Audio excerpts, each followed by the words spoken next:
നമസ്കാരം. എമ്പുരാൻ എന്ന് പറയുന്ന ആ ഒരു ചിത്രത്തിലെ മൂന്ന് ഭാഗങ്ങൾ കട്ട് ചെയ്തതിന് ശേഷം ആ ഒരു ചിത്രം കണ്ടതിന് എന്താണ് ഫീൽ ചെയ്തത്? ഞാനിത് കട്ട് ചെയ്യുന്നതിന് മുമ്പ് കണ്ടിട്ടില്ല, എനിക്ക് കാണാൻ പറ്റിയില്ല. ഞാൻ എന്നാണ് കാണുന്നത്. എനിക്ക് ഭയങ്കര ഇഷ്ടപ്പെട്ടു. എൻ്റെ അഭിപ്രായം എനിക്ക് പറയാൻ പറ്റുള്ളൂ. എനിക്ക് അവർ എടുത്തൊരു എഫേർട്ട്, ആ മേക്കിങ് എനിക്ക് മൊത്തത്തിൽ ഭയങ്കര ഇഷ്ടപ്പെട്ടു. പൊതുവെ പൊളിറ്റിക്സ് ഇഷ്ടമാണ്, അതുകൊണ്ട് ഞാൻ ഹാപ്പിയാണ് പടം കണ്ടിട്ട്. ശരിക്കും ലാലേട്ടൻ്റെ ഒരു ഇൻട്രോ എങ്ങനെയുണ്ട്? അടിപൊളിയായിരുന്നു. എനിക്കിതിൽ ആരെയും കുറ്റപ്പെടുത്താനില്ല. ലാലേട്ടനായാലും പൃഥ്വിരാജായാലും ടോവിനായാലും എല്ലാം, മഞ്ജു വാര്യരാണെങ്കിലും എല്ലാം അത് എനിക്ക് ഭയങ്കര ഇഷ്ടപ്പെട്ടു. ഒരുപാട് നെഗറ്റീവ് കമൻറ്റ്സ് ഞാൻ കണ്ടിട്ടുണ്ടായിരുന്നു, എന്നാലും എനിക്കിത് കാണണമെന്ന് ആഗ്രഹം ഉണ്ടായിരുന്നു. ഞാൻ ഇന്ന് വന്ന് കണ്ടു. എനിക്ക് വളരെ നല്ല തീർച്ചയായിട്ടും ഒരു ചിത്രം റിലീസിങ്ങിന് ശേഷം റിവ്യൂ കണ്ടതിന് ശേഷം ചിത്രം കാണുന്നതാണോ ശരി, റിവ്യൂസ് കാണാതെ പോയി കാണുന്നതാണോ ശരി? എൻ്റെ സ്വഭാവത്തിൽ ഞാൻ മാക്സിമം എല്ലാ പടവും കാണാൻ ശ്രമിക്കുന്ന ആളാണ്. റിവ്യൂ മോശമായാലും ശരി, നല്ലതാണെങ്കിലും ശരി, എനിക്ക് കാണാൻ തോന്നി ഞാൻ കണ്ടിരിക്കും.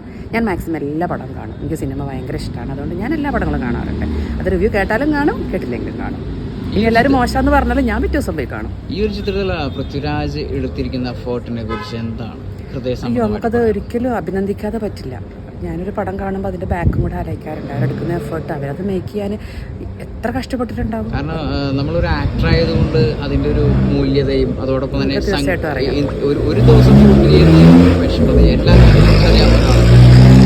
ഒരു ദിവസം ഷൂട്ട് നടക്കുന്നത് കൊണ്ടുള്ള വിഷമതകളും മറ്റു കാര്യങ്ങളും എല്ലാം അറിയാവുന്ന ഒരാളാണ്. അതുകൊണ്ട് തന്നെ ഈ സിനിമാ മേഖലയിലുള്ളത് കൊണ്ട് തന്നെ ഒരു ചിത്രത്തിൻ്റെ എഫേർട്ട്, അതായത് പൃഥ്വിരാജ് എന്ന് പറയുന്ന ഈ ഒരു മഹാനായ ഡയറക്ടർ എന്ന് തന്നെ വേണം പറയാനായിട്ട്. അദ്ദേഹം ചെയ്തിരിക്കുന്ന എഫേർട്ട് മലയാള സിനിമ ഇൻഡസ്ട്രിയിൽ കൊടുത്തിരുന്ന ഏറ്റവും വലിയൊരു പൊൻതൂവലാണ്.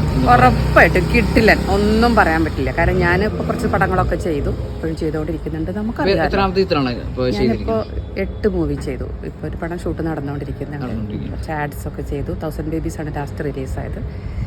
അങ്ങനെ പോകുന്നു. അപ്പോൾ നമുക്കത് കാണാതിരിക്കാൻ പറ്റില്ല. ലാലേട്ടൻ്റെ ഒപ്പം ലാലേട്ടൻ്റെ ഭാര്യയായിട്ട് അഭിനയിക്കാൻ ഒരു അവസരം കിട്ടിയാൽ തീർച്ചയായിട്ടും ഒരു ആർട്ടിസ്റ്റ് എന്നുള്ള രീതിയിൽ നമ്മൾ ഭയങ്കര ഹാപ്പി ആയിരിക്കും. നമുക്ക് പെർഫോം ചെയ്യാൻ നല്ലൊരു ഓപ്പർച്യൂണിറ്റി, പ്ലാറ്റ്ഫോം കിട്ടുമെന്ന്, അതാണ് ആഗ്രഹം. എക്സ്പീരിയൻസ്ഡ് ആയുള്ള ഒരു മനുഷ്യന്റെ മുൻപിലെ നമ്മൾ നിൽക്കുമ്പോൾ നമുക്ക് ഓൾറെഡി അല്ലാതെ തന്നെ ആക്ടിങ് വന്നു ചേരുമെന്നുള്ളതാണ് ലാലേട്ടൻ്റെ ഒപ്പം അഭിനയിച്ച എല്ലാവരും പറഞ്ഞിരിക്കുന്നത്. എനിക്ക് ഇതുവരെ ആ ഒരു ഭാഗ്യം കിട്ടിയിട്ടില്ല. അപ്പൊ തീർച്ചയായിട്ടും ഉറപ്പായിട്ടും കിട്ടട്ടെ. പ്രാർത്ഥന ഉണ്ടാവും, കാര്യങ്ങളൊക്കെ ഭംഗിയായിട്ട് നടക്കട്ടെ.